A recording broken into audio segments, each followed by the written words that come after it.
With a long-standing reputation for honesty and follow-through, Charm City Builders is proud to be one of Baltimore's most trusted home buyers. And in a world of quick fixes and empty promises, Charm City Builders stands apart. We're local, we're veteran-owned, and we've been buying houses in Baltimore for years.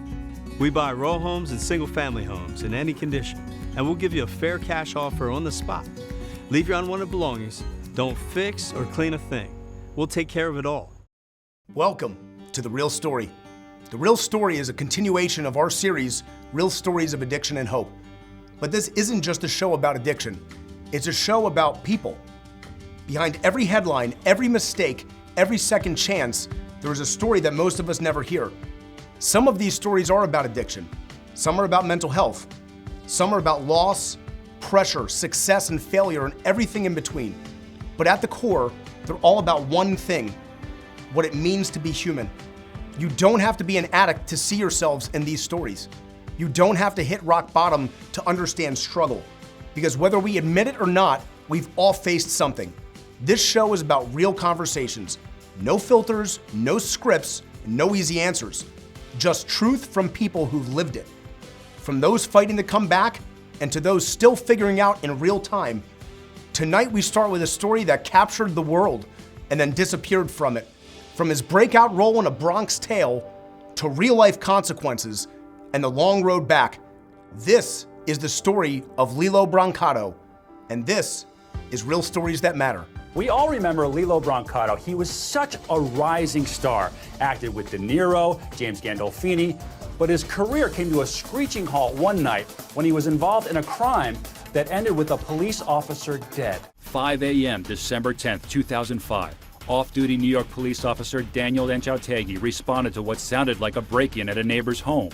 The burglary erupted into a gunfight with Brancato and his accomplice, which ended with the officer shot dead. Tell me what happened that night. I was with my ex-girlfriend's father. He was a pretty bad guy. He'd been away a few times already. And at that point in time, I was very desperate to get my girlfriend back. She was she was pre-med, going to be taking the MCATs. And she just didn't have room in her life for me anymore, so she broke up with me. And I was hanging out with this guy, and that night we decided, it was later on, I was about to fall asleep. He calls me on my Nextel, chirps me on my Nextel, and says, "You want to go get a drink?" And then we had both did some heroin, and after drinking and smoking some crack that night, it kind of ate away at the heroin, so we needed more. We were getting, very sick. We were making phone calls, no one was answering. So you know what they say, desperate times call for desperate measures. So it's exactly what happened. We went to to the Bronx, where I knew this Vietnam veteran who lived next door to the little kid from Bronx Tale. Really? And his sister was my first love. So I knew this neighborhood and this area, and I knew the guy had Tylenol, codeine, and I hadn't spoken to the guy in a long time. So we went there that night after all other options were, exhausted. And we went there that night, and he wasn't answering. So then I broke a window, but we went there to get the Tylenol, codeine. The neighbor happened to be an off-duty New York City police officer. He heard the broken glass, came out to investigate, as he should, and like any other cop off-duty would have done. And he came out to investigate, and by that point, I had abandoned the plan, and I was walking away, and I heard a strange and unfamiliar voice say, "Don't move!" When I turned around, I just smoked crack. I was jumpy, I was paranoid. It's 5:30 in the morning. I didn't know anybody was watching us or anybody knew what was going on. So when he said that, I automatically turned around, and I was met with 3 gunshots, 1 that grazed me and 2 that hit me in the torso. Still in disbelief. I didn't know this guy was a cop. He never, identified himself as being a member of law enforcement. So I just clenched my stomach, and I looked at him, and I couldn't believe what happened. So I just started to walk away, and I'm screaming, "Kenny," for the guy who lived in the house. The guy I was with was still there, and I heard some additional gunfire. And this is the God's honest truth. I did not know this guy that I was with had a gun. I got to the corner, cops show up just because they heard gunshots. You're shot at this point. Yeah. But my fight or flight kicked in. So it was like I was strong. But once I got myself in a safe place, I just collapsed. And they said, the cops pull up, and he says, "What the hell happened? Who the hell shot you?" First he said, "Oh my God, look, so-and-so, it's the guy from the Bronx Tale." They couldn't believe it, right?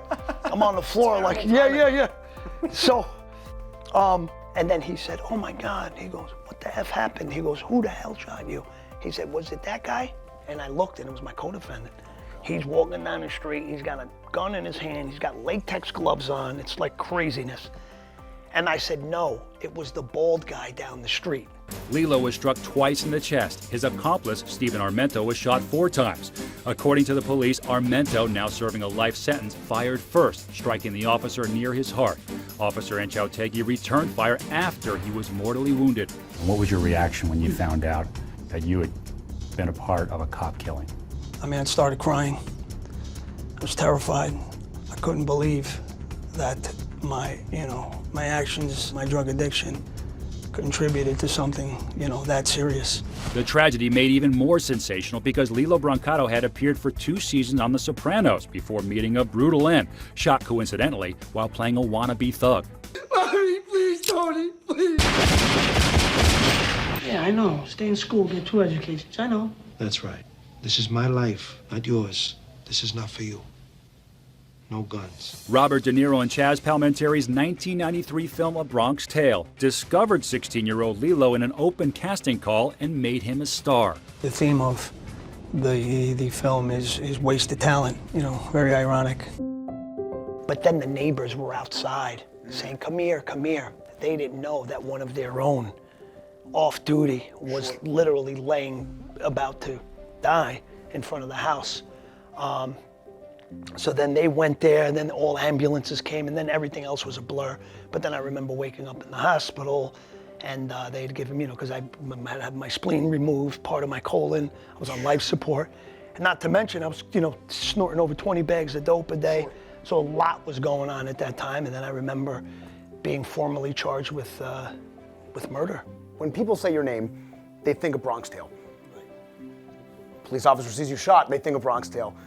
Thinking back to the movie now, and I've seen that film many times and I'm a big fan of it, what does that mean to you, knowing that story and the story that you just told me?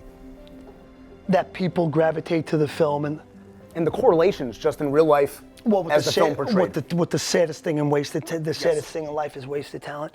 For me, when I think of both things that happened in my life like this, because this is it's like the antithesis of the other thing. Sure. You know what I'm saying? Like this was like a huge high, and this was like the biggest low. Sure. So it was like opposite ends of the spectrum. To me, it was like a sense of embarrassment to fall from grace like that. I couldn't even imagine. Yeah, and just to let myself, and not try to stop this before and earlier and to let it get to this point. Sure. It was like very embarrassing for me. But, before that, I was also very sad. Someone lost their life at the hands of my addiction. Someone's, he was younger than me, Mike. Sure. This guy's 28 years old. I was 29 years old. He was a kid. Right. And, even though I didn't do it, my drug addiction, my bad choice making, it made a contribution in him losing his life, and that's something that I think about every day. Sure, put you in that situation to begin with. And and nobody wants to hear this, but the reason why I was there that night is because I loved the girl. Sure. I did it for love, but nobody's going to want to hear that when you have someone who lost their life. But that's really what it was about, But I never minimized what did happen that night. Of course. Is it better to be loved or feared? I would rather be feared. I tell your son to go to You don't college. understand. It's not what you say. It's what he sees. It's the clothes, it's the cars, it's the money. Don't you trust anybody? No. It's a horrible way to live. For me, it's the only way. I know who you are, Sonny. I know what you're capable of. But this time you're wrong. You don't fool a man's family. Sonny, trust me. He'll hurt you like anybody. This is my life, not yours. This is not for you. What life? Put your hands on me. I'll stick you in the ground. Get away from my son. It's interesting also, when you were chosen, from what I understand, you were never formally trained as an actor. You were discovered. Right. And in that process, did you ever feel like you belonged in that community, in the acting community? And then certainly post this incident, did that help to feed the negative thoughts that, maybe I don't belong here and this shouldn't have happened? I never felt like, when I first got that audition, they found me on the beach, right? And at that point, it was just based on the look. Right. Physically, you look like what we want for this part. Sure. So why don't you come in and read, and we'll discover if you have anything more than just the look for the role. Once they gave me the scene, it was when De Niro, in the original script, De Niro's shaving. When I said, hey Dad, let me ask you a question about something. That was the audition scene. Okay. I'd never seen anything in screenplay format. So this is new to me. Sure. So, you know, he gave it to me. The guy's name was Marco Greco. He gave it to me and I'm just looking at it and I'm like, okay, interior night bathroom. As Lorenzo is shaving, Calogero approaches him. Hey Dad, let me ask you a question about something, you know, Joey. It just felt easy enough, like I can do this. I knew exactly what was going on. I know it was exactly what they were trying to do with scene numbers and scene descriptions. Like, it felt like I did belong. Gotcha. It felt like I've been doing this for 100 years. Right. You know what I mean? Never did I feel like I didn't belong, but maybe like I didn't deserve it. Gotcha. If that makes a difference. Sure. You know what I mean? Sense. Yeah. So De Niro, I mean, we hear the name De Niro and I can think of a dozen films that I love and admire De Niro and all that he does. What did you learn from him in that process? Did you learn anything from him in that process? He's not a man of many words. That's one thing about De Niro. He'll make 7 faces before he says one word. You know what I mean? He doesn't say a lot, but what he says, it counts. Gotcha. What he says counts. It's intentional. Yeah, it's very intentional. He doesn't say stuff without intention.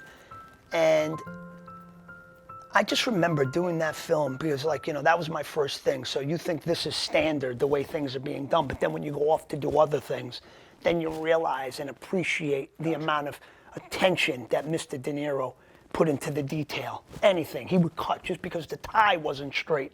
You don't see that. Sure. This was his directorial debut, but one thing he taught me was less is more.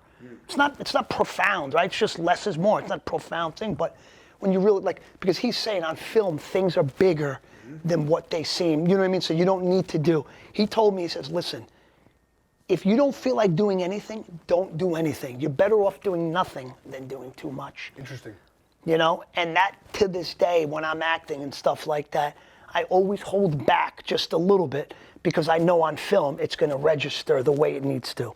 When we did that scene, is it better to be loved or feared? This guy, I didn't know that, you know, he loved that line so much. It was like, to him, the most special line in the movie. Sure. My mother and father were there that day, that night. It was like on a Tuesday night or Wednesday night. My parents would come down. We were in Yonkers. Yeah. Right there. But my father couldn't believe it. You know, we did like 30 takes with that one scene. He just wanted to get it right. Yeah. And he would, like, you know, he would say, I need you to put an emphasis on the you and the sauce. Do you know how to make sauce? Okay? Okay, try it. Do you know how to make sauce? Okay, slower. Okay. And just like that line, he never paid attention to anything but that line. He was great, though. I mean, he did. You see more seasoned directors wouldn't do as many takes as he would. Sure. But that was his directorial debut, and he did a lot of takes and coverage and stuff like that. It was a blessing to work with him. It's amazing. Yeah. And what a first opportunity, too. Oh, I mean, man. to start here, and I can only imagine. Yeah, sometimes I think that film being as huge and as great as it was and as well received as it was a big contribution as to why I became an addict. You know, because that's a role of a lifetime. You get actors that act their whole lives and don't get a role like that. That's like, so it's basically starting all the way up here. Sure. And it's like really nowhere to go up from there. You gotta come back down, and then you hope that you get back up there. One time it was me, my cousin, my friends, we were on the street, it was a summer night. It was 1993. Movie was in the can already, Bronx Tale. So instead of hanging out in the street that night, we said, let's just go to the movies. Let's just take a walk. It wasn't too far, we all went, it was like 15 people. And whatever's playing, we'll go see. So it was the Firm with Tom Cruise. So we go watch this film, right? And you know, you get 3-4 coming attractions before the. Sure. So I remember you got these coming attractions. There was 2 of them, and then the third one. And then it said Savoy Pictures. That was the logo for the production company that produced The Bronx Tale. And then I hear Chaz's voice. All these years, what have I been telling you? And then it cuts to my face. And I mention this all the time because I really feel, you know, like when you first do drugs, that dopamine rush, you'll never be able to duplicate that. You'll never, like that first time is like the only time you're gonna feel like that. Just chasing it. Right, you're chasing it forever. And I feel like before drugs, that was the drug. And then I used drugs to chase that drug. maybe if I would have known the coming attraction was going to be on, maybe I would have been more prepared for it. But to just have it and be surprised like that, my dopamine, I've never felt that high in my life. Right? I've never felt that high in my life. My friends, my cousins were screaming like, oh my God, because it's real. We knew you're in the movie, but now we see it, and it's like, it looks great. I was like, wow, look like a movie star up there. I was like, wow, can't believe what's about to happen. And what are you, 12, 13? No, I was a little older than that. No, yeah, I was like 15. Still? 15, yeah, but still, I was a young guy. And to have all this happen, it was just like, I just wasn't ready for it. Yeah. You know, and it was like, and I went to see that trailer for like the next week. Like every showing of that movie, I was in there. I just watched the trailer. I'm not gonna pay for the ticket because I'm not gonna watch the whole movie. I got my 17 of my friends. But then later on in life, when I discovered cocaine and stuff like that, and it kind of mimicked the way I felt that night, because I was searching, I was longing to feel like that again. Sure. And there was nothing that really made me feel like that. You know what I mean? Yeah. And I did other films like Renaissance. Yeah, like they're great. Don't get me wrong. Great films. But Bronx Tale was something so special and something so once in a lifetime. And that's why I mention that, because I feel like I was trying to get that feeling back. And then I went into drugs, like, okay, this is pretty cool. And, you know, even with the drugs, like that first time, it's like great. Sure. So now it's like, wow. And then it just got more diluted and more diluted every single time. And then it just felt like I got chewed up and spit out. But it all started from the way I felt seeing myself on screen. It makes sense. I couldn't imagine. Yeah, you know what I mean? It's very seductive. It's a powerful feeling for a young guy to feel. Anyone, I suppose, but especially when you're that young. Yeah. What do you do now to kind of balance that, try to find that feeling without doing the dangerous things that are so detrimental? I work out. Nice. I'm on that treadmill. People like can't believe, look, oh, Lillo, man, you work out so hard. Like they give me credit, but I feel guilty receiving credit for that, because it's like I'm such a junkie that I have to do more. You know what I mean? Just to get that same feeling, but I don't care because I'm healthy. Absolutely. When I go to my doctor, he tells me, you sure you're almost 50 and not 19? He said, you're in great health. Like just keep doing what you're doing. So, you know, that offsets a lot of getting old. Your health, you know what I'm saying? Stuff like that. So that's basically what I do. The working out has got me through prison. It's saved my life and changed my life in so many ways. Well, the mental health aspects, all the everything. Gives you confidence, you're looking better mentally, your neurotransmitters are firing the right, you know, everything is working the right way. We're always addicts, but we find different and less dangerous things to fulfill our needs, and working out is a phenomenal resource, for sure. So then at some point you land The Sopranos. Right. That seems like the pinnacle, I would imagine, in anyone's career. Yeah, I read for the first season as well. Do you remember the show well or no? Love it, have watched it three times in its entirety. Christopher's friend Brendan Fallone? Yeah. I read for that role. They thought I was a little too young, but I didn't really care because the show didn't come out yet. We didn't know it was going to be that big. Sure. And I'd worked with Gandolfini on Crimson Tide. So I knew him already. He was like a cool dude. He wasn't a big actor. Like I seen him in a couple of things, and he was like a real humble, and he didn't speak anything like he did with the Jersey accent. He didn't speak nothing like, he was very pronounced with every word, and he would speak like that. So, you know, as an actor, you learn to not that you don't care, but you can't be bothered when you're not going to get every role. Sure. So you go to the audition and you just keep moving forward. You don't look back. If they call you, call. If not, you just keep moving forward. You always want to go there and be your best, so maybe they'll remember you for something else. Sure. So it's many months later. That was the summer. So now it's around Christmas, because remember the show would come out in January.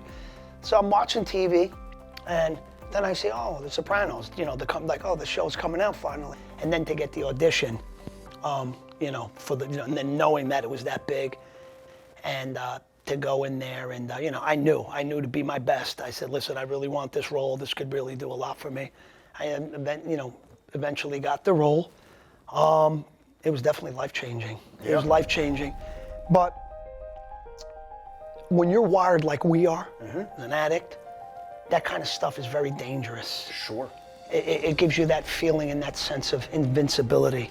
And when that happens, you know, we don't take anything into account, not our addiction, nothing. Right. Because of that feeling of invincibility, it kind of offsets the dangers of what this addiction could do, because you're the man. Sure. And all these people are gonna help you, God forbid something happens, and you're shielded in 20 different ways, so you spiral way out of control. And I just went nuts after that show, you know what I mean? I can imagine. I was actually thinking, so at what point in your career, and I'm assuming it's then, did it really start getting out of control? That you said to yourself, this is a problem, but didn't really do anything about it.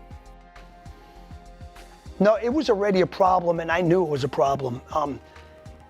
Then, you know, I was doing, it was, at that point in time, it was the alcohol and the cocaine.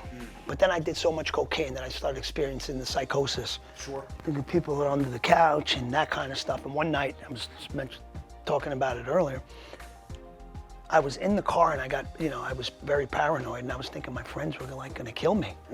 So I said, I gotta get out of this car. And I literally jumped out of the car doing 60 miles an hour. Messed myself up really badly. Still got the scar right in here. Oof. And if I wasn't drunk, I would probably die because my neck, you go with it because you're drunk. A little more pliable. Yeah, exactly. And that's when the narcotic pain medication came into play, because then they prescribed them for me, and I'm saying, when one didn't work, I didn't go to two. The way we're wired, I went to three. Sure. And then I was like, wow, this is great. This is great. Yep. Anything that was affecting me in the outside world, whatever, it didn't affect me anymore. I could deal with anything. I'm itching, I'm smoking my cigarettes. You got it better than me. Then I went to find all the pills in the house and took them all. And then one day there was nothing left.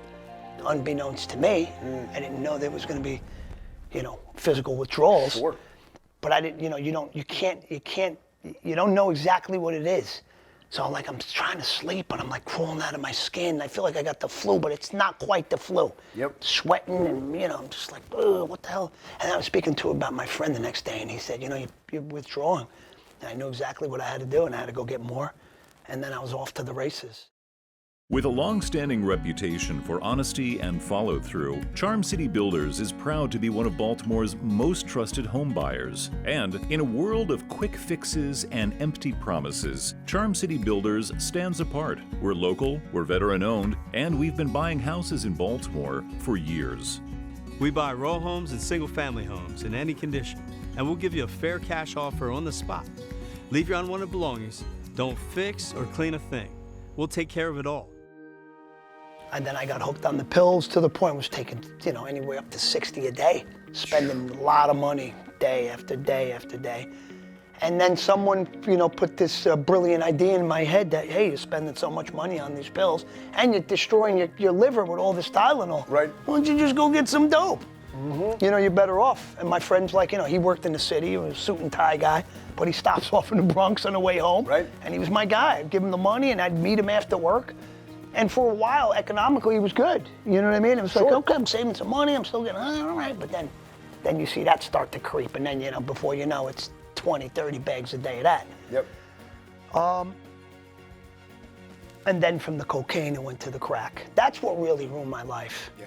The heroin, the heroin, I mean, it's definitely didn't bring good things to my life, but it didn't ruin my life the way that the crack did. Sure. You know what I mean? So the cocaine went to the crack, and then having the two together, I wasn't all geeked out, and I felt like I could go for like 2 weeks, literally 2 weeks straight. I'm up, driving around, I'm going to this house and this. And that's when it got really dangerous, because when I used to get geeked up, eventually you're gonna stop, you don't wanna look like that. But this is like, around 2005, right? And the girl I was with, she left me. I had to move back home. And that's when I was like really heartbroken. But I couldn't stop doing drugs. Sure. She had given me the ultimatum to stop a million times. I never did. So then she's like, you gotta go. So at that point, it's spiraled. It's already there. Yeah. It's funny, most people don't talk about the withdrawals. And I remember in my own experience, I had the exact same. I started feeling sick. I was like, I don't know what's happening. No one explained to me, not that would have stopped me probably, but I remember then doing another, and then I thought that was the magic pill that cured the flu. I didn't understand what withdrawal was, and how quickly we can spiral out of control when all of a sudden that physical dependency becomes so strong, we have no choice left. Right? At what point do you think in that time that you felt like there was no choice, I just need to continue to do this is what it is? I mean, I got in trouble in December of 2005, but I knew that I had those exact thoughts that this is just what it is. Right. Probably earlier that year. You know what I mean? Yeah, because I'd been on the pills for so long. Sure. Couldn't kick those. I said, maybe let's try the heroin. Like maybe, it's cheaper and maybe, who knows, maybe I can somehow won't be as strong or whatever. But, there was just trying to manipulate your mind, and nothing ever really worked. And then, I got in trouble. And, getting in trouble and being incarcerated and having all that happen is really what saved my life. Sure. Unfortunately at the expense of someone's life, but that's really what.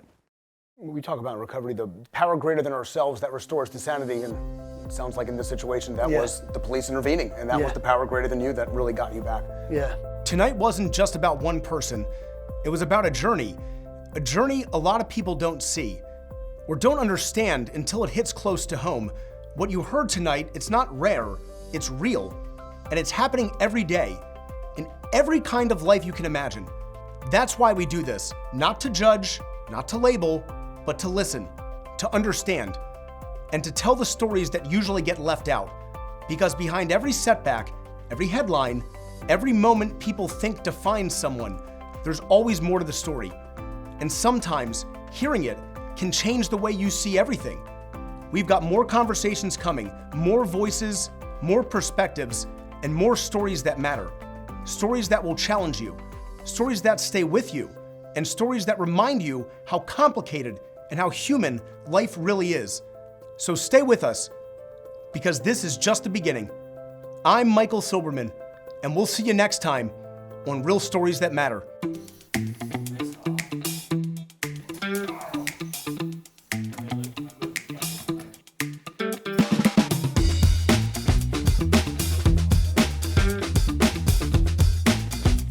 What are you hoping that people get out of this?